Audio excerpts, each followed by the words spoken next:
Tout le week-end, c'était le bal des focus au salon de l'agriculture, et on essaye encore de nous faire croire que Macron est apprécié et qu'il remonte dans les sondages. On a vu les fossoyeurs de l'agriculture française venir faire plein de photos, accompagnés d'illustres inconnus. Pourtant, je ne vois pas beaucoup d'agriculteurs sur ces photos. Qu'en pensez-vous? Si vous regardez bien les photos prises ce jour-là, je vois plus Macron avec des bêtes qu'en train de dialoguer avec des agriculteurs. Alors Manu, on aurait la frousse? On n'assume pas d'être le président le plus détesté de l'histoire de France? La vérité, c'est que pendant que les policiers défilent, les agriculteurs sont triés sur le volet et réprimés.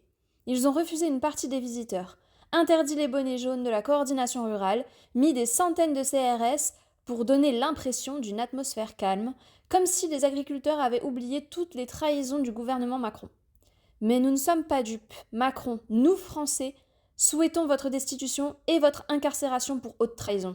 En plus, ce coup de communication va coûter cher aux Français, de par la sécurité nécessaire autour de son déplacement, mais cela va aussi coûter cher au salon de l'agriculture. En effet, la présence du président peut avoir un impact sur la fréquentation du salon. Lors d'une visite précédente, les organisateurs avaient enregistré une diminution de moitié des entrées le jour de la visite présidentielle, entraînant une perte estimée entre 400 000 et 500 000 euros. Bien que ces coûts soient supportés par les organisateurs du salon, ils illustrent les conséquences financières potentielles associées à la visite présidentielle. Bref, encore un coup de com' sur le dos des Français.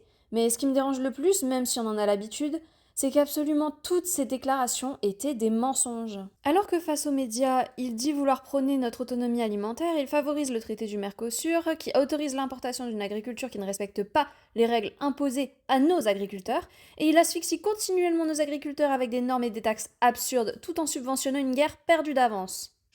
À trop contraindre nos agriculteurs, qu'est-ce qu'on fait? On perd de la capacité à produire notre alimentation chez nous.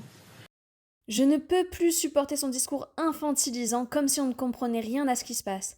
Et Manu, on comprend très bien à quel point tu nous prends pour des cons. On veut juste que tu partes. Partagez cette vidéo et commentez si vous êtes d'accord.